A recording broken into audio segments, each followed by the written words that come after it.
اللهم صل على سيدنا محمد يا رب صل وسلم. بسم اللہ الرحمن الرحیم. آج انشاءاللہ ہم سورہ بقرہ کا 12واں رکوع، اس 12ویں رکوع کی آدھی تفسیر تقریباً ہو چکی تھی. آج میں انشاءاللہ باقی آدھی کمپلیٹ کروں گا آیت نمبر 102 سے. یہ 102 والی آیت بھی بڑی لمبی ہے. تو ہم نے کل جو پڑھا تھا اس میں اللہ تعالیٰ نے اہل یہود کی جو خصلت بیان کی کہ جب ان کے پاس رسول آئے جو ان کی کتابوں کی تصدیق بھی کرتے ہیں تو ان لوگوں نے اللہ کی کتاب کو پس پش ڈال دیا اور ایسے بن گئے جیسے کہ ان کو اس کتاب کے بارے میں کچھ علم ہے ہی نہیں. ایسے بن گئے تو جس چیز کو فالو کرنا چاہیے تھا اس کو فالو نہیں کیا، اور جس چیز کو فالو نہیں کرنا چاہیے تھا اس کو فالو کیا. اس کا آگے تذکرہ ہے وَاتَّبَعُوا مَا تَتْلُو الشَّيَاطِينُ عَلَى مُلْكِ سُلَيْمَانَ. اس چیز کی پیچھے چلنا شروع ہو گئے، اس چیز کے پیچھے کہ جس کے پیچھے شیاطین چلا کرتے تھے سلیمان علیہ السلام کی بادشاہت میں.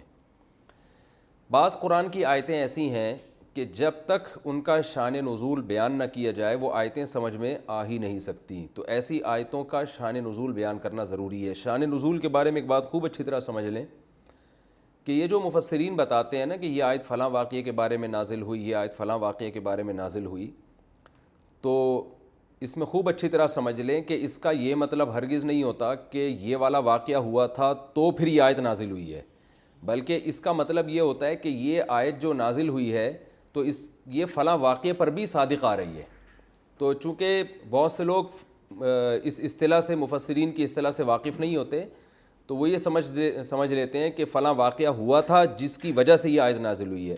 تو یہ بات شاہ ولی اللہ محدث دہلوی رحمہ اللہ تعالیٰ نے الفوز الکبیر، ان کا بڑا زبردست ایک رسالہ ہے قرآن کی تفسیر پر، تفسیر کے اصول پر، اس میں انہوں نے اس بات کی وضاحت کی ہے کہ جب بھی یہ کسی صحابی سے یہ منقول ہو کہ نزل فی فلان، یہ فلاں کے بارے میں نازل ہوئی، تو اس کا مطلب یہ ضروری نہیں ہے کہ فلاں کے بارے میں، بلکہ یہ آیت نازل ہوئی ہے اور اس میں یہ فلاں پر بھی صادق آ رہی ہے، یہ مطلب ہوتا ہے اس کا. لیکن بعض آیتیں ایسی ہوتی ہیں، اس کی میں پہلے آپ کو مثال سے بات سمجھاتا ہوں.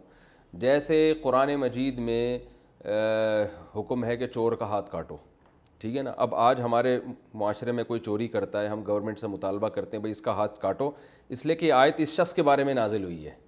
تو ظاہر ہے اس کے بارے میں تھوڑی ہوئی ہے، آیت تو پہلے نازل ہو چکی ہے 1400 سال پہلے، لیکن ہم یہ اصطلاح استعمال کر لیتے ہیں کہ یہ آیت اس کے بارے میں نازل ہوئی ہے، مطلب اس جیسے لوگوں کے بارے میں نازل ہوئی ہے.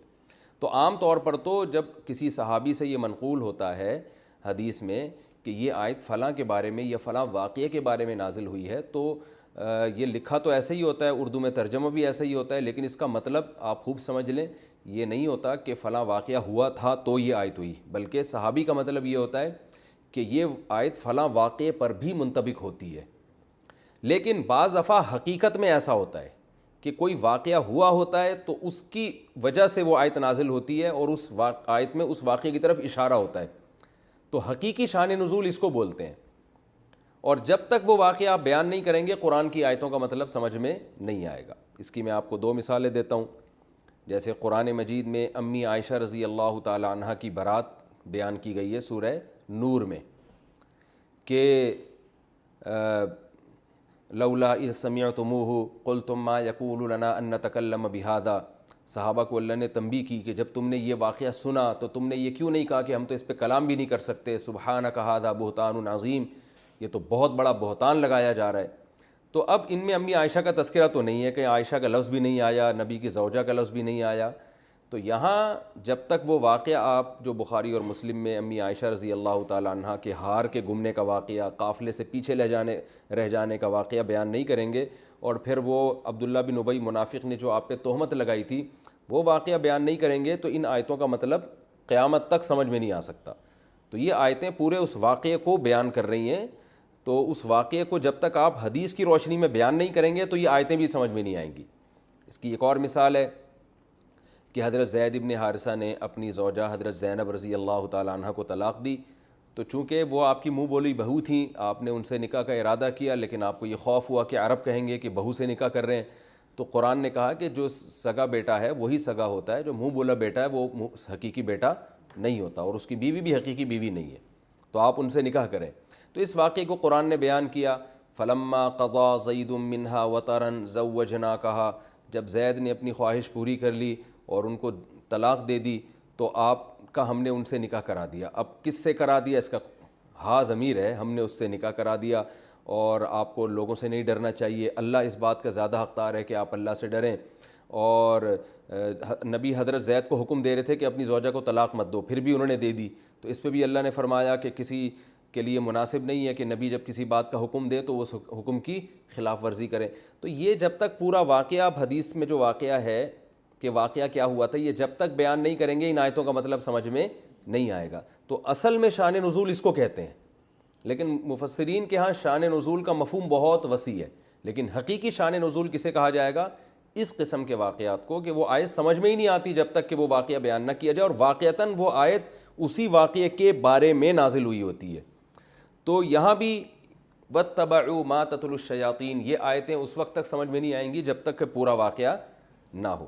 تو حضرت سلیمان علیہ السلام کے دور میں اللہ تعالیٰ نے بابل شہر میں 2 فرشتے اتارے تھے لوگوں کو جادو سکھانے کے لیے۔ ان کا مقصد یہ تھا کہ جب بھی نبی آتے تھے تو ظاہر معجزے ہوتے تھے ان کے پاس، تو بہت سے لوگ کنفیوز ہوتے تھے کہ بھئی جادو میں اور معجزے میں کیا فرق ہے، کیونکہ جادوگر بھی کرتب دکھاتے ہیں۔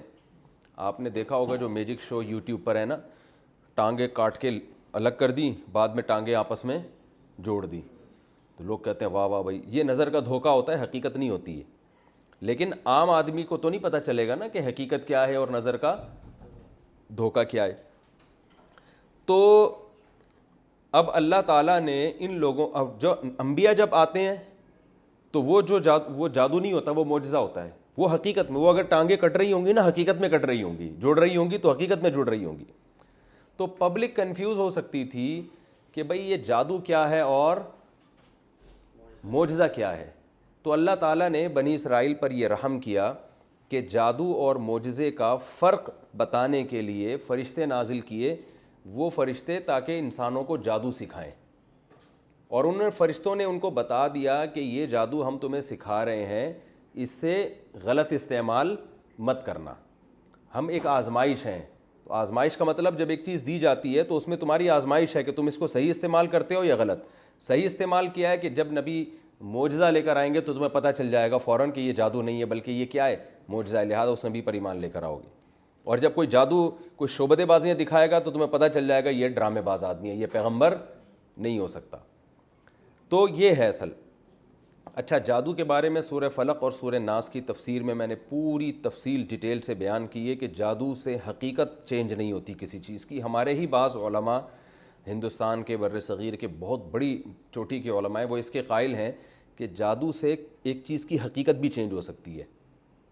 مثال کے طور پر جادوگر اپنے جادو کے زور سے انسان کو گدھا بنا سکتا ہے، جیسے کہ عبداللہ ابن عبد السلام رضی اللہ تعالیٰ عنہ، وہ یہودی سے مسلمان ہوئے تھے، انہوں نے فرمایا کہ مجھے نبی صلی اللہ علیہ وسلم نے کچھ ایسے کلمات سکھائے ہیں کہ اگر میں وہ کلمات نہ پڑھتا تو یہودی نہ مجھے گدھا بنا دیتے۔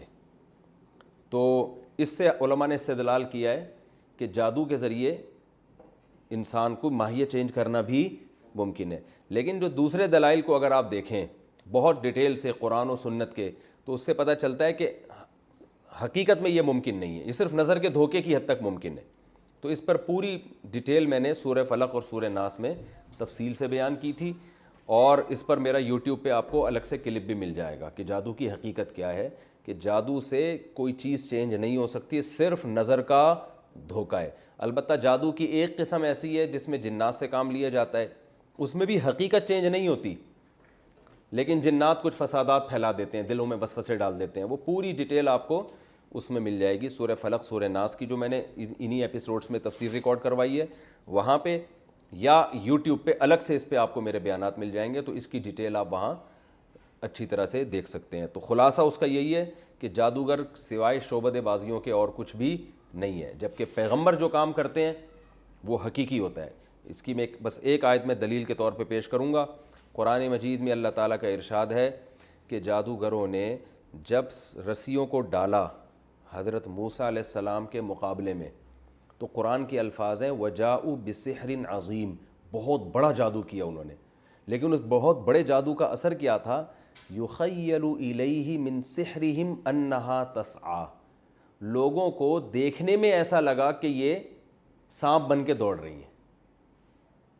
تو اتنا بڑے جادو سے بھی رسی حقیقت میں سانپ نہیں بنی ہے، بلکہ دیکھنے میں ایسا لگ رہا تھا کہ سانپ بن کے دوڑ رہی ہے۔ جبکہ حضرت موسیٰ نے جو لاٹھی زمین پہ ڈالی ہے تو قرآن یہ نہیں کہہ رہا کہ ایسا لگا کہ یہ اژدہا بن گیا ہے، نہ نہ نہ، فَإِذَا هِيَ ثُعْبَانٌ مُبِينٌ، وہ حقیقت میں کیا بن گیا؟ اژدہا۔ جادوگر اسی چیز سے متاثر ہوئے ہیں کہ یہ تو حقیقت میں کیا بن گئی؟ اژدہا بن گیا، تو تبھی فوراً سجدے میں گر گئے ہیں۔ اس سے پتہ چلتا ہے کہ جادو میں اور معجزے میں بڑا فرق کیا ہے، کہ جادو نظر کا دھوکہ ہے، تو جادوگر سمجھتے تھے کہ یہ نظر کا دھوکہ نہیں دیا جا رہا، نظر کا دھوکہ تو ہم اپنے ٹرک کے ذریعے دے رہے ہیں نا، تو یہ نظر کا دھوکہ نہیں ہے بلکہ یہ حقیقت ہے۔ تو حقیقت تو ہو نہیں سکتی، لاٹھی کو سانپ تھوڑی بنایا جا سکتا ہے، کوئی آج تک سائنسدان نہیں بنا سکا، یہ کام ہو ہی نہیں سکتا، ممکن ہی نہیں ہے۔ تو انہوں نے جو بنا دیا تو یہ انہوں نے نہیں بلکہ کس نے بنایا ہے؟ اللہ نے۔ تو بہرحال انہوں نے، فرشتوں نے آ کے ان کو جادو کا کیا بتایا کہ بھی جادو میں کیا ٹرک ہوتی ہیں، کیا چیزیں استعمال ہوتی ہیں، تاکہ جب کوئی پیغمبر آئے تو فوراً پتہ چل جائے کہ یہ کیا ہے، یہ معجزہ ہے، یہ جادو نہیں ہے۔ تو ان نالائقوں نے، میں اب ترجمہ کر دیتا ہوں، نالائقوں نے کیا کرنا شروع کر دیا۔ فرمایا شیاطین جس چیز کو فالو کرنے لگے تھے نا سلیمان علیہ السلام کی، کیونکہ شیاطین ہی ان جادو اور ان ٹونوں میں پڑتے ہیں، جنات، جادو کی ایک دوسری قسم ہے جس میں جنات سے کام لیا جاتا ہے۔ وہ کام ایسے لیا جاتا ہے کہ جنات کو، جو شریر جنات ہیں ان کو خوش کرنے کے لیے کچھ بہت ہی گندے کام کیے جاتے ہیں، جیسے بچوں کی مردہ ہڈیاں نکال لیتے ہیں یہ لوگ قبروں سے، اور ظلم کرتے ہیں، چھوٹے چھوٹے چوزوں کو مار دیتے ہیں، کچل دیتے ہیں، بہت کچھ الٹے الٹے کام، یہ تو جادوگری آپ کو بتائیں گے کیا کیا کرتے ہیں وہ۔ مجھے ڈر یہ بھی ہوتا ہے ایسا نہ ہو جو تفسیر سننے والے ہیں وہ اس طرح کے کام کرنا شروع کر دیں۔ تو اس سے جنات خوش کرتے ہیں، پھر ان کو جنات کو کوئی میسج دیتے ہیں، وہ جن وہ کام کر کے آ جاتا ہے، وہ بھی اسباب کے دائرے میں ہوتا ہے، جن کو بھی لامحدود طاقتیں اللہ نے نہیں دی ہیں۔ تو ان چیزوں کے ظاہر ہے شیاطین اور جنات فالو کرتے ہیں۔ تو اللہ فرماتے ہیں کہ انہوں نے وحی کی تعلیمات کو چھوڑ کر جادو اور شیاطین کی تعلیمات کو فالو کرنا شروع کر دیا۔ جادو کا فن تو ان کو سکھایا گیا تھا محض ایک فن کے طور پہ، تو اب جو اصل چیز تھی تورات وہ چھوڑ دی، اور پیچھے کس کے پڑ گئے؟ ان چیز کے جو شیاطین اور جنات کا جو کام ہے اس کے پیچھے پڑ گئے۔ فرمایا وما کفر سلیمان، حالانکہ سلیمان نے کبھی کفر نہیں کیا۔ یہاں جادو کو کفر سے تعبیر کیا گیا ہے، اس لیے تعبیر کیا گیا ہے کہ قرآن و سنت کی اصطلاح میں کفر دو معنوں میں استعمال ہوتا ہے، ایک کفر اکبر جو حقیقی کفر ہے، اور ایک کفر اصغر۔ حقیقی کفر کیا ہے؟ اللہ کا انکار کرنا، غیر اللہ سے مدد مانگنا، یہ حقیقی کفر ہے۔ اور ایک کفر اصغر کیا ہے؟ کہ اللہ کی ناشکری کرنا، جیسے حدیث میں آتا ہے نا جو نماز چھوڑ دے اس نے کفر کیا۔ تو یہاں ہم کفر سے کیا مراد لیتے ہیں؟ بھئی ناشکری کی اس نے۔ تو قرآن میں یہ کفر دونوں معنوں میں استعمال ہوتا ہے، لیکن فقہا کی ٹرم کیا ہے؟ اصطلاح میں کافر اسی کو کہیں گے جو حقیقت میں کافر ہو، ورنہ عمل کے لحاظ سے تو بہت سے مسلمان بھی کافر ہیں نا، کافر کا مطلب ناشکرے ہیں۔ تو اس لیے قرآن میں کفر کے دونوں معنی استعمال ہوتے ہیں، تبھی قرآن میں آتا ہے وَمَن لَّمْ يَحْكُم بِمَا أَنزَلَ اللَّهُ فَأُولَٰئِكَ هُمُ الْكَافِرُونَ، جو اللہ کے فیصلوں پر فیصلہ نہ کرے وہ کافر ہیں۔ تو اس لحاظ سے تو ہماری ساری عدالتیں کافر ہو گئیں، ٹھیک ہے نا، کون قرآن و سنت پہ فیصلہ کر رہا ہے؟ تو یہاں بھی کافر سے کیا مراد ہے؟ ناشکرے لوگ ہیں۔ تو یہاں بھی اللہ فرماتے ہیں سلیمان نے کفر نہیں کیا۔ تو اگر کفر سے حقیقی کفر مراد ہے تو اس سے وہ جادو مراد ہے جس میں انسان شرکیہ کلمات پڑھتا ہے، تو سلیمان علیہ السلام یہ جادو نہیں کیا کرتے تھے۔ اور اگر اس سے چھوٹا کفر مراد ہے تو اس کا بھی یہی مطلب ہے کہ اگر جادو میں شرک نہ بھی ہو تو بھی وہ کیا ہے؟ حرام اور گناہ کبیرہ ہے۔ جادو جب کیا جاتا ہے نا تو اس میں کبھی شرکیہ کلمات کہے جاتے ہیں، کبھی شرکیہ کلمات نہیں ہوتے۔ تو دونوں قسم کے جادو اسلام میں حرام ہے، چاہے وہ شرکیہ کلمات والے ہوں اس سے تو کافر ہو جائے گا انسان، اور شرکیہ کلمات نہیں ہیں تو اس سے کافر تو نہیں ہوتا لیکن کبیرہ گناہ کا مرتکب ہوتا ہے۔ اور تمام علماء کا اس پر اتفاق ہے کہ جادوگر کی سزا اسلام میں قتل ہے، تبھی سعودی عرب میں یہ سزا نافذ ہے۔ وہاں کوئی پتہ چل جائے نا جادو کرتا ہے فوراً اس کی گردن اڑا دیتے ہیں۔ فرمایا وَلَٰكِنَّ الشَّيَاطِينَ كَفَرُوا، جنات تھے الٹے کام کرتے تھے، يُعَلِّمُونَ النَّاسَ السِّحْرَ، جو لوگوں کو کیا سکھاتے تھے؟ جادو۔ تو یہ جنات سے بھی انہوں نے جادو سیکھنے، یہ جو شیاطین سے ان لوگوں نے جادو سیکھنا شروع کیا، اور 2 فرشتوں کو بھی اللہ نے نازل کیا.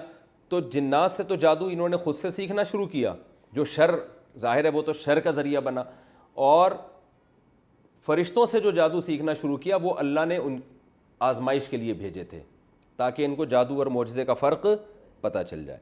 فرمایا اور اس چیز کو بھی فالو کرنا شروع کیا انہوں نے جو 2 فرشتوں پر نازل کی گئی بابل شہر میں، ہاروت اور ماروت.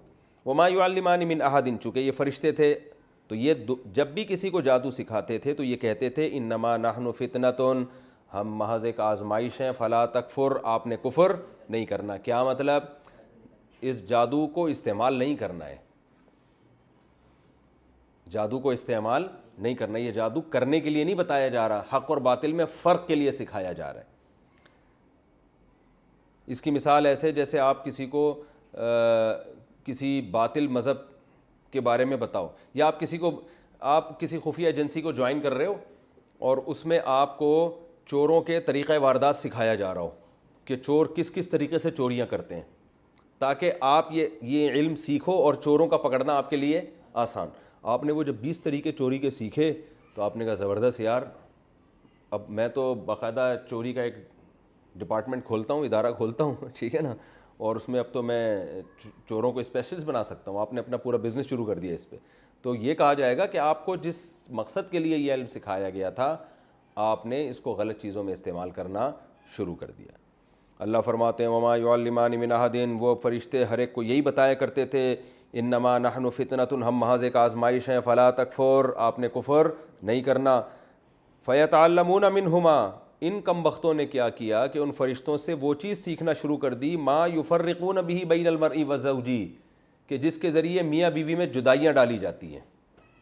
ان کو اب جادو کے طریقے آ گئے تھے تو جادو کے ذریعے سے میاں بیوی میں طلاقیں ڈلوانا. تو فسادی لوگوں کو شادیاں کرانے کا شوق کم ہوتا ہے، طلاقیں ڈلوانے کا شوق زیادہ ہوتا ہے. اب اس سے آپ کو میری فضیلت کا بھی اندازہ ہو گیا ہوگا کہ میں شادی پر بہت تفصیل سے بیان کرتا ہوں. تو اللہ نے طلاق کو برا عمل قرار دیا ہے. اس سے خود بخود پتہ چلتا ہے کہ ایک چیز اگر بری ہے تو اس کی اپوزٹ کیا ہوتی ہے؟ اچھی ہوتی ہے. تو اس سے آپ مجھے بھی شاباش دیں کہ مفتی صاحب ویل ڈن، زبردست، آپ تو لوگ کہتے ہیں شادیاں کرو. تو اللہ فرماتے ہیں ما یفرقون به بین المرء وزوجہ، کہ میاں بیوی کے درمیان جادو کے زور سے جدائیاں ڈالتے تھے. یہ جادو کے زور سے جدائی کیسے ڈالی جا سکتی ہے؟ 2 طرح سے. ایک تو یہ شعبدے بازی کے ذریعے. شعبدے جیسے نظر کے دھوکے ہوتے ہیں نا، جیسے یہ میجک شو آ رہے ہوتے ہیں یوٹیوب میں، نظر کا دھوکا ہوتا ہے نا، ٹانگیں کٹ کے ادھر چلی گئیں پھر دوبارہ جڑ رہی ہیں اور آستین سے کبوتر نکل آیا. تو نظر کا دھوکا کر کے بیوی کو ایسی چیز دکھائی جا سکتی ہے جس سے وہ شوہر کے بارے میں غلط فہمی کا شکار ہو جائے. حالانکہ وہ شوہر نے وہ کام کیا نہیں ہوتا، لیکن عورت کو نظر کا دھوکا ہوتا ہے. بھئی ایسا منظر دکھا دیا، وہ حقیقت میں نہیں ہے، کچھ کنفیوژن پیدا کر دی. یا بیوی کے بارے میں شوہر کو ایسا منظر دکھا دیا، وہ حقیقت میں نہیں ہے لیکن شوہر کو نظر کا دھوکا ہو گیا. کچھ ایسا اس نے سین بنایا کہ اس سے شوہر کے دل میں بیوی کے بارے میں غلط فہمیاں پیدا ہو گئیں. یہ بھی طریقہ ہے. دوسرا مسمیرزم بھی جادو کی ایک قسم ہے کہ دماغ کو جو ہے نا کیا کر لیتے ہیں، مسمیرزم کے ذریعے قابو کر لیتے ہیں، پھر اس دماغ میں اپنی مرضی سے خیالات ڈالے جاتے ہیں. تو اس طرح سے بھی غلط فہمیاں پھیلائی جاتی ہیں. اور تیسرا طریقہ جادو کے ذریعے، جنات کے ذریعے بھی کام لیا جاتا ہے. وہی جو میں نے آپ کو بتایا کہ وہ کچھ جنات کو خوش کرنے کے لیے کچھ الٹے کام کیے جاتے ہیں، پھر ان کو کوئی میسج دیا جاتا ہے، پھر وہ جنات جا کے غلط فہمیاں پھیلانا شروع کر دیتے ہیں.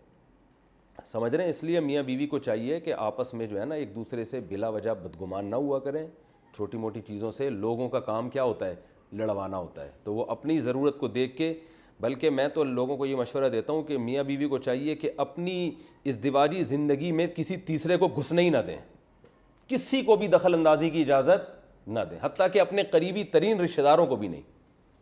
تو کامیابی زندگی گزرے گی. آپ نے کسی کو زیادہ لفٹ کرانا شروع کر دی تو خیر کا آج کل غلبہ کم ہے، شر کا غلبہ مارکیٹ میں زیادہ ہے. وہ الٹی باتیں کر کے آپ کے گھروں کو کیا کر دیں گے؟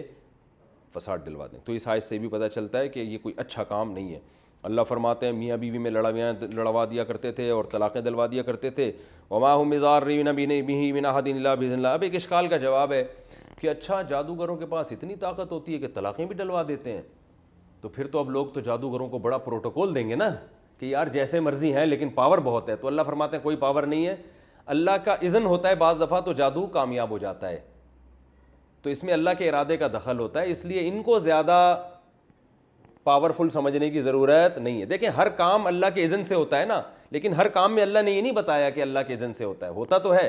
یہاں اللہ اسپیشل اپنی صفت کو ہائی لائٹ کر رہے ہیں کہ یہ کسی کو نقصان نہیں پہنچا سکتے جادوگر جب تک اللہ کا اذن نہ ہو۔ تو اس لیے کہ جادو ایک ایسا سبب ہے جو کمزور سبب ہے، کیونکہ جادوگروں کے پاس اگر اتنے اختیارات ہوتے نا تو یہ تو طلاقیں دلوا کے پورا معاشرہ تباہ کر دیتے۔ اور سیاسی لوگ جادوگروں کے پاس جاتے کہ اپوزیشن کو نیچے گرانا ہے تو جادوگر کو اتنے پیسے دیے، اس نے عمران خان پہ کر دیا، عمران خان جادوگر کے پاس گیا، اس نے نواز شریف کو کر دیا، پھر تو یہ تو سارا نظام کیا ہو جاتا دنیا کا تل پٹ۔ تو اللہ فرماتے ہیں ان میں اتنی پاور نہیں ہے، ہاں یہ شر پھیلانے کی کوشش کرتے ہیں تو بعض دفعہ اللہ کی مشیت شامل حال ہو جاتی ہے، اور اس میں اللہ کی حکمتیں ہوتی ہیں جو اللہ ہی بہتر جانتا ہے، کیونکہ دنیا میں شر بھی اللہ نے رکھا ہے اور خیر بھی۔ تو شر بھی اللہ کی مرضی سے میری مراد مشیت سے، شر پہ اللہ خوش تو نہیں ہوتا، لیکن شر اللہ کی مشیت اور ارادے کے بغیر ہوتا نہیں ہے۔ جیسے قرآن مجید میں اللہ کا ارشاد ہے ان تکفروا، اگر تم کفر کرو گے تو وہ کیا ہے، نہیں ان تشکروا یرضہ لکم، اگر شکر کرو گے تو اللہ اس پہ خوش بھی ہوگا، اور کفر کرو گے تو کفر ہو تو جائے گا لیکن اللہ اس پہ خوش نہیں ہوگا۔ تو کفر ہونے تو دیتا ہے اللہ تعالیٰ۔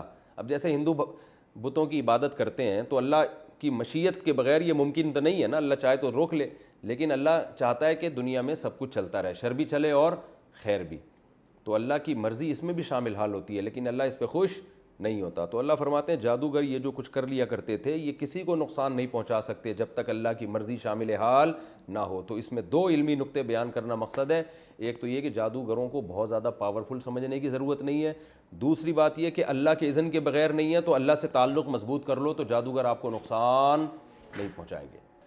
تو اس میں یہ دو علمی نقطے بہت یعنی اچھی طرح ذہن میں بٹھا لیں۔ ایک اللہ باذن اللہ، کہ اللہ کے حکم سے، تو پتہ چلا کہ اگر کوئی جادو کرتا ہے تو پھر ہمیں تعلق اللہ سے مضبوط کرنا چاہیے۔ تو اللہ کے کلمات جو ہمیں سکھائے گئے ہیں نبی صلی اللہ علیہ وسلم نے، سورہ فلق، سورہ ناس، آیت الکرسی، ان کلمات کو زیادہ سے زیادہ پڑھنا چاہیے جن میں اللہ سے مدد مانگی گئی ہے، تو اس سے فائدہ بھی ہوتا ہے۔ آگے اللہ فرماتے ہیں وَيَتَعَلَّمُونَ مَا يَضُرُّهُمْ وَلَا يَنفَعُهُمْ، وہ چیزیں سیکھا کرتے تھے جس سے جو ان کو نقصان پہنچائے، جو فائدہ نہ پہنچائے، جو مقصد تھا فائدے کا وہ حاصل نہیں کیا، اور الٹا کفر میں پڑھ کے اپنی آخرت تباہ کر دی انہوں نے۔ وَلَقَدْ عَلِمُوا لَمَنِ اشْتَرَاهُ مَا لَهُ فِي الْآخِرَةِ مِنْ خَلَاقٍ، حالانکہ یہ جانتے تھے کہ جو بھی اس جادو کو خریدے گا یعنی اختیار کرے گا اس کا آخرت میں سرے سے کوئی حصہ نہیں ہے۔ من خلاق میں من تاکید کے لیے، ذرا سا بھی آخرت میں اس کا حصہ نہیں ہے۔ اس سے صاف پتہ چلتا ہے کہ بہت بڑا جرم ہے جادو کرنا۔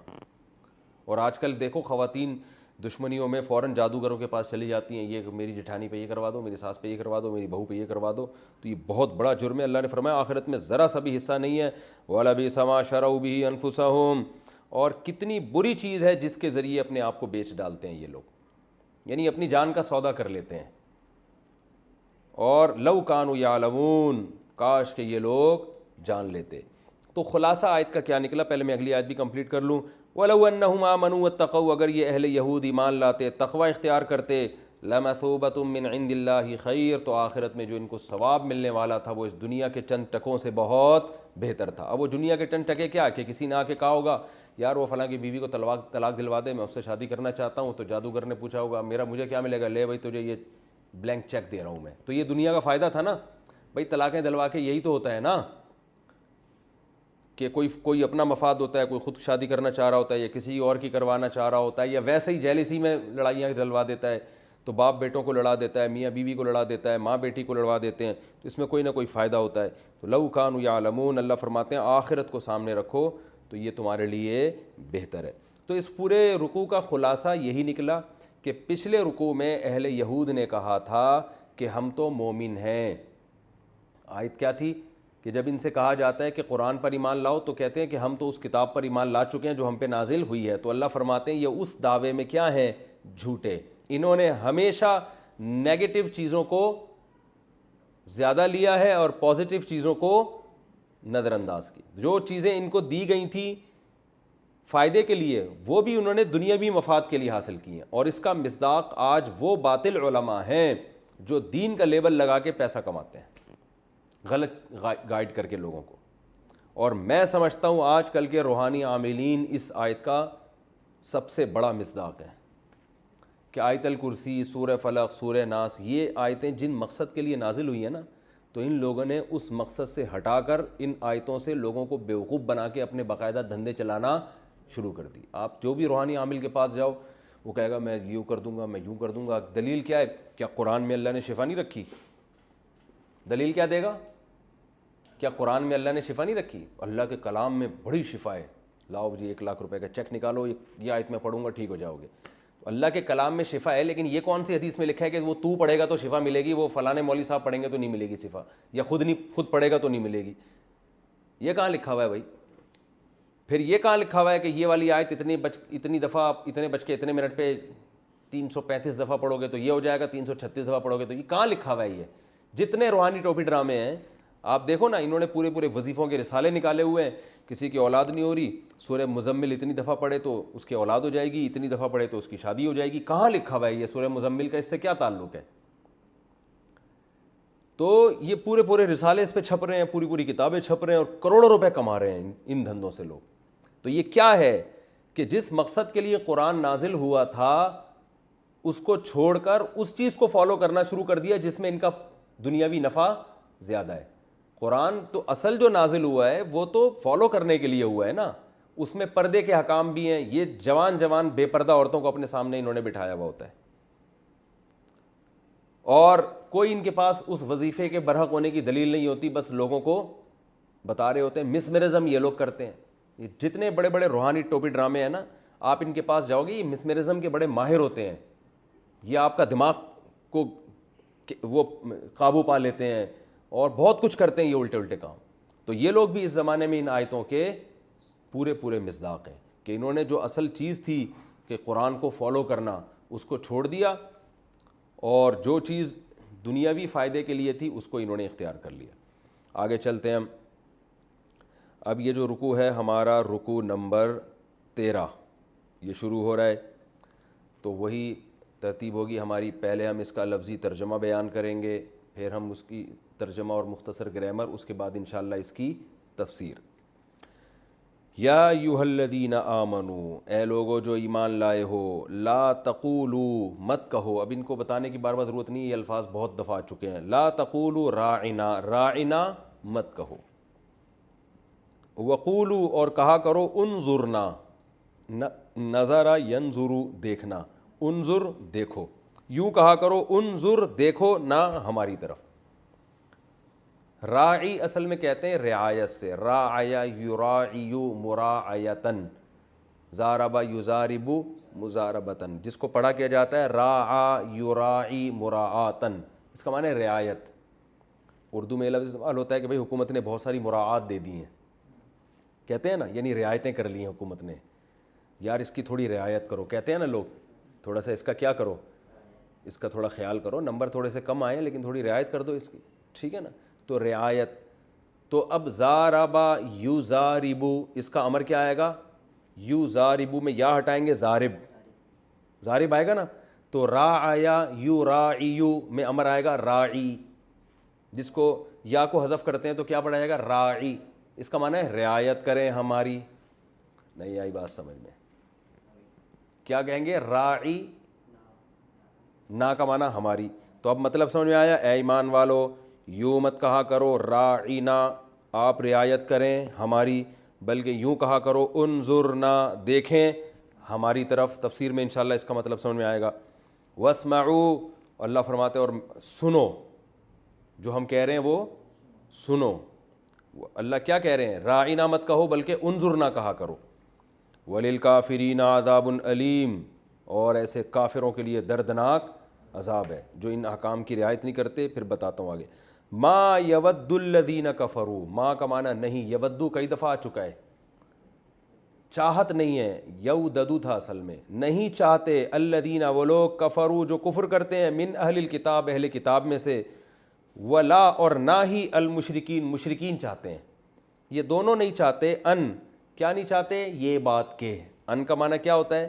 دیٹ، جسے انگلش میں کہتے ہیں نا اردو میں کہ. دو جملوں کو ملانے کے لیے انگلش میں دیٹ استعمال ہوتا ہے نا. آئی ٹولڈ ہم دیٹ، اس طرح کہتے ہیں نا کہ میں نے اس سے کہا کہ ہی سیڈ دیٹ، تو اردو میں کہتے ہیں کہ میں نے اس سے کہا کہ، تو ان بھی اس معنی میں استعمال ہوتا ہے۔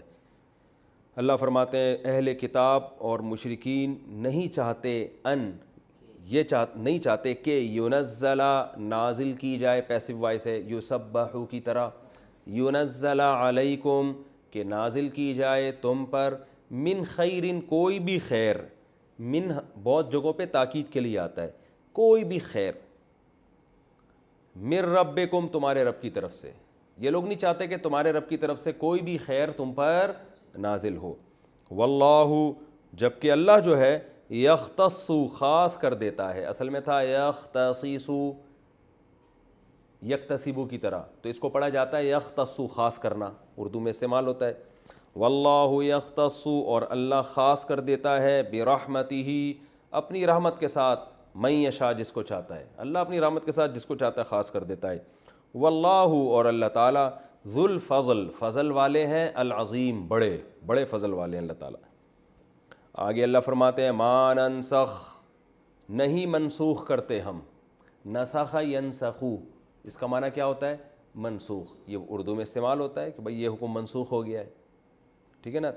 حکم عدالتوں میں نا تو تنسیخی حکم کچھ اس طرح کا لفظ عدالتوں میں استعمال ہوتا ہے، تنسیخ کچھ اس طرح کا دیکھا ہوگا آپ نے۔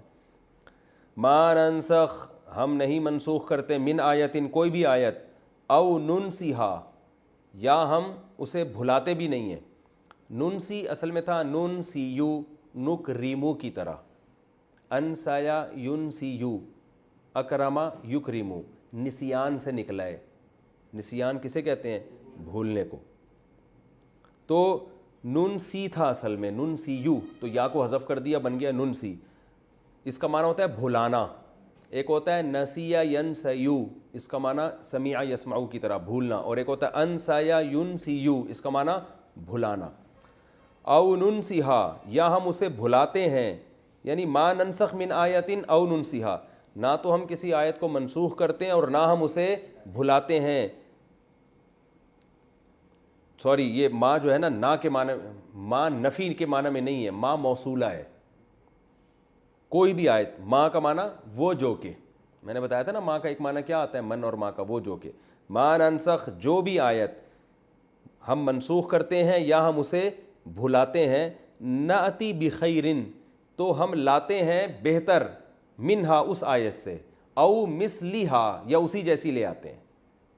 کوئی بھی آیت ہم جب منسوخ کرتے ہیں یا نبی کو ہم وہ آیت بھلا دیتے ہیں تو ہم یا تو اس سے بہتر آیت لے کر آتے ہیں یا اسی جیسے۔ اناتی بھی عطا یا یاتیو کا معنی آنا، اور جب اس کے ساتھ با آتا ہے تو اس کا معنی ہوتا ہے لانا، جیسے عربی میں ذہب یذہب کا معنی جانا، جب با آ جائے اس کے ساتھ تو معنی لے جانا۔ ذہب بزیدن بندہ لے گیا کس کو؟ زید کو لے گیا۔ الم تعلم کیا تم نہیں جانتے، ان اللہ کہ اللہ تعالیٰ علی کل شیء قدیر ہر چیز پر قدرت رکھتے ہیں۔ الم تعلم کیا تم نہیں جانتے، ان اللہ کہ بے شک اللہ تعالیٰ لہو ملک السماوات والارض اسی کے لیے ہے آسمانوں کی اور زمین کی بادشاہی، وما لکم اور نہیں ہے تمہارے لیے، من دون اللہ اللہ کے علاوہ اللہ کے سوا، من ولی کوئی بھی دوست، ولا نصیر اور نہ ہی کوئی مددگار ہے، نصیر نصرت سے مددگار۔ ام تریدونا، ام کا معنی کیا، تریدونا اصل میں تھا ترویدونا، ارادے سے نکلا ہے، اردو میں استعمال ہوتا ہے ارادہ، تکریمونا کی طرح، تو پڑھا جاتا ہے تریدونا، کیا تم تریدونا تم ارادہ کرتے ہو، تم یہ چاہتے ہو، ان وہی بات، ان کا معنی کہ کیا تم یہ چاہتے ہو کہ تسألو، سأل یسألو سوال کرنا، تسألو جمع کا صیغہ ہے، تسألونا تھا اصل میں، کیا تم یہ چاہتے ہو کہ تم سوال کرو رسولکم اپنے رسول سے، کما اس طرح، سئیلا موسیٰ جیسے موسیٰ سے سوال کیا گیا، سئیلا پیسو وائس، ضربا مارا گیا وہ، سئیلا پوچھا گیا وہ، ایسے سوال کرنا چاہتے ہو جیسے سئیلا موسیٰ، موسیٰ کو جیسے سوالات کیے گئے، موسیٰ سے جو کچھ پوچھا گیا تھا، تم چاہتے ہو کہ اسی طرح تم بھی اپنے پیغمبر سے سوالات کرو، من قبل پہلے، یعنی پہلے جیسے موسیٰ علیہ السلام سے الٹے سیدھے سوالات کیے گئے تھے، جیسے بنی اسرائیل کرتے تھے نا الٹے سیدھے، تو کیا تم یہ چاہتے ہو کہ تم بھی نبی سے اپنے نبی سے ایسے سوالات کرو؟ یہ پھر تفسیر میں انشاءاللہ بتاؤں گا. وَمَن يَتَبَدَّلِ الْكُفْرَ، اور جو بھی یتبدل تبدیل کر دے گا، الکفر کفر کو، بالایمانی ایمان کے ساتھ، یعنی ایمان دے کے کفر لے لے گا، فقد تو تحقیق، ضل وہ گمراہ ہو گیا، سواء السبیل سیدھے راستے سے. سبیل کا معنی راستہ، سوا کا معنی سیدھا، تو وہ سیدھے راستے سے کیا ہو گیا؟ ہٹ گیا. ود کثیر من اہل الکتاب، بہت سارے اہل کتاب یہ چاہتے ہیں، وددا تھا اصل میں، لو یردونکم کہ وہ تم کو، یعنی کاش وہ تم کو لوٹا دیں. یردونا اصل میں تھا یردودونا، ینصرونا کی طرح، رد کرنا، لوٹانا. لو یردونکم من بعد ایمانکم، تمہارے ایمان لانے کے بعد، کفارا وہ تمہیں لوٹا دیں کافر بنا کر، یعنی تمہیں کافر بنا دیں. کافر کی جمع کیا آتی ہے؟ کفار. حسدن حسد کی وجہ سے، من عند انفسہم اپنے دل کے حسد کی وجہ سے. نفس انسان کی ذات کو بھی کہتے ہیں، انسان کے دل کو بھی کہتے ہیں، اور انفس اس کی جمع، یعنی ان کے دل میں جو ایک حسد ہے، جیلسی ہے، اس کی وجہ سے وہ چاہتے ہیں کہ تم کیا بن جاؤ؟ کافر بن جاؤ. من بعد ما بعد اس کے کہ، تبین لہم الحق حق ان کے لیے واضح ہو چکا ہے. تبینہ کا معنی واضح ہونا، تبیان ہے نا، وضاحت کو بیان بھی کہتے ہیں نا، وضاحت کرنا. اللہ فرماتے ہیں فاعفو درگزر کرو. اعفا کا معنی کیا ہوتا ہے؟ معاف کرنا، عفا و یعفو، اور اعفو انصر کی طرح امر کا صیغہ. الف اس میں فا کی وجہ سے سائلنٹ ہو گیا، فا شروع میں آ رہا ہے نا، تو فاعفو اصل میں تھا اعفو. عفو کا معنی عفو، کہتے ہیں نا عفو درگزر. حدیث میں دعا نہیں ہے اللہم انک عفو تحب العفو فاعف عنا. معاف اردو میں جو استعمال ہوتا ہے نا، معاف، یہ اسی سے نکلا ہے. تو اللہ فرماتے ہیں ان کو، یہاں معاف کا مطلب یہ نہیں ہے کہ ان کو معاف کر دو بس، بہت بیچارے بہت برے لوگ ہیں لیکن چھوڑو معاف کر دو. یہ وہاں مطلب اس معنی میں ہے کہ انتقام کی فکر مت کرو. وصفحو اور اعراض کرو ان سے، یعنی ان کی باتوں میں مت آؤ. کہ یہ وہ والا معاف کرنا ہے جیسے ہم کسی کہتے ہیں جا بھائی معاف کر یار، ٹھیک ہے نا، تاکہ جان چھڑاؤ. یعنی مطلب یہ کہ ان سے انتقام کی فکر مت کرو، کیونکہ انتقام لینے میں پڑ گئے جو تو تمہارے کرنے کے کام ہیں وہ تم نہیں کر سکو گے. جیسے کوئی بھی فتنہ فرس آدمی شر پھیلا رہا ہو نا، تو لوگ کہتے ہیں بھائی تو اس کو بولنے دے، اس کو اپنے کام کرنے دے، اگر آپ اس کے پیچھے پڑ گئے تو آپ کی صلاحیتیں برباد ہوں گی. یہ مطلب ہے فاعفو وصفحو حتی یاتی اللہ بامرہ، یہاں تک کہ اللہ لے آئے. عطا یا یاتی یو کا معنی آنا، جب آگے بی آ رہا ہے نا بامرہ تو اس کا معنی لانا. یہاں تک کہ اللہ لے آئے اپنا حکم.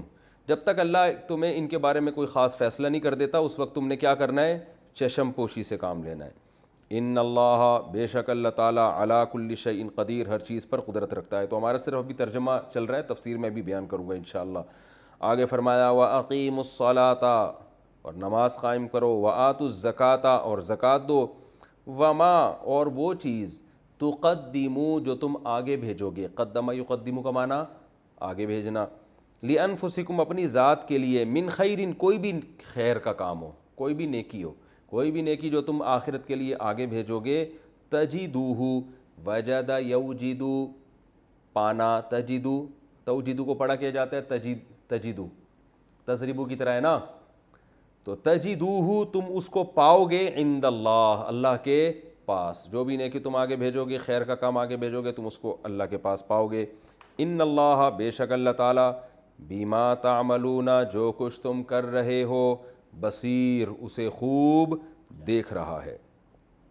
وقالو اور یہ یہود و نصارہ یہ بھی کہتے ہیں، لن يدخل الجنت ہرگز جنت میں داخل نہیں ہوگا، الا مگر وہ شخص کان ہودن جو یہودی ہو، یہود کو ہود بھی کہتے ہیں، جو یہودی ہو، او نصارہ یا عیسائی ہو. دونوں نہیں کہا کرتے تھے، یہودی کہتے تھے جنت میں صرف یہودی جائے گا، نصارہ کہتے تھے جنت میں صرف عیسائی جائیں گے. تو اللہ نے دونوں کا مشترک قول ذکر کیا. مطلب یہ نہیں کہ یہودی کہتے تھے کہ دونوں جنت میں جائیں گے اور عیسائی بھی کہتے ہیں کہ دونوں جائیں گے. دونوں تھوڑی ایک دوسرے کو کہتے تھے، وہ تو ایک دوسرے کی نفی کرتے تھے. نصارہ کو نصارہ کیوں کہتے ہیں کئی دفعہ بتا چکا ہوں، نصرت سے نکلا ہے، مدد کرنا، کیونکہ حضرت عیسیٰ علیہ السلام کی مددگار تھے نا یہ، تو اس لیے ان کو کیا کہا گیا؟ نصارہ. اللہ فرماتے ہیں تل کا، یہ جو باتیں ہیں نا، گویا تل کا ہاتھ سے اشارے کے وقت کہا جاتا ہے، یہ جو یہ باتیں کر رہے ہیں، امانیہم، ان کی تمنائیں ہیں، دل کے بہلانے کی باتیں ہیں۔ امانیہ جمع ہے امنویتن کی، اس کی میں بہت ڈیٹیل پہلے بتا چکا ہوں۔ جیسے اعجوبہ کہتے ہیں وہ چیز جس کے ذریعے تعجب ہو، تو امنویہ وہ چیز جس سے انسان جس کے ذریعے تمنا کی جائے، تو امنویہ کو پڑھا جاتا ہے امنیہ، اور جمع آتی ہے امانی۔ جیسے مسجد کی جمع مساجد، تو امنیہ کی جمع امانی۔ سمجھ میں آ جائے ٹھیک ہے، نہیں ہے تو بھی بس امانی کا مطلب کیا ہوتا ہے سمجھ جائیں، تمنا سے نکلا ہے۔ تمنا کا لفظ اردو میں استعمال ہوتا ہے نا، تو الف میم نون یہاں بھی آ رہا ہے۔ تو یہ ان کی تمنائیں ہیں، یعنی کیا امنیہ کہتے ہیں دل کے بہلانے کی باتیں۔ وہ ایک شاعر ہے نا، شعر ہے نا غالب کا، دل کے خوش کرنے کو غالب خیال اچھا ہے۔ بعض دفعہ آدمی بیٹھے بیٹھے بڑی لمبی لمبی پھینک رہا ہوتا ہے، تو لوگ اسے کہتے ہیں یار تم تو بہت ہی اونچی اونچی باتیں کرو، تو کہہ رہے ہیں یار خوش ہونے پر گورنمنٹ کی طرف سے کوئی پابندی نہیں ہے۔ تو اللہ بھی فرما رہے ہیں تم اپنے دعوے کر رہے ہو یہودی صرف جنت میں جائے گا، وہ کہہ رہے ہیں صرف عیسائی بھی جنت میں جائے گا۔ اللہ فرماتے ہیں ٹھیک ہے، دل کے بہلانے کو یہ باتیں کیا ہیں، اچھی ہیں، دلائل ان کے تمہارے پاس اس کے نہیں ہیں۔ کیوں؟ قل، اے نبی ان سے کہہ دیجیے، ہاتو برہانکم، اپنی مضبوط دلیل لے کر آؤ۔ برہان بہت مضبوط دلیل کو کہا جاتا ہے، تم کوئی مضبوط دلیل لے کر آؤ، ان کن تم صادقین، اگر تم سچے ہو، تم اس دعوے پر مضبوط دلیل لے کر آؤ۔ تمہارے پاس نہیں دلیل ہے، ہم دلیل لے کر آتے ہیں۔ بلا، کیوں نہیں بھائی، کیوں نہیں جائے گا یہود و نصارہ کے علاوہ کوئی جنت میں؟ کیونکہ اللہ کا قانون کیا ہے، وہ قانون تم بھی مانتے ہو، یہودی بھی مانتے، عیسائی بھی مانتے، تو اس قانون پہ اگر پرکھو گے تو جو اس قانون پہ پورا اترے گا وہ جنت میں جائے گا۔ وہ قانون کیا ہے؟ من اسلم، جو سپرد کر دے، اسلم یسلم، اسلامن کا معنی سپرد کرنا، وجہہ، اپنے چہرے کو، للہ، اللہ کے لیے، جو مکمل اللہ کا غلام بن جائے، وہو محسن، اور وہ عمل کو بھی اچھا کرنے والا ہو، اللہ کے سپرد کر دے اور عملی زندگی میں بھی اس کا عمل کیا ہو جائے، اچھا ہو جائے۔ فَلَهُ أَجْرُهُ، تو ایسے شخص کے لیے اس کا اجر ہے، عند ربہ، اپنے رب کے پاس، ولا خوف علیہم، اور ان پر نہ کوئی خوف ہوگا، ولا ہم یحزنون، اور نہ وہ غمزدہ ہوں گے۔ تو اس قانون پہ پرکھو تو پتہ چل جائے گا کہ کون جنت میں اور کون جہنم میں۔ یہ اس رکوع کا لفظی ترجمہ ہو گیا اور گرامر ہو گئی۔ اگلے ایپیسوڈ میں انشاءاللہ میں اس رکوع کی تفسیر بیان کروں گا۔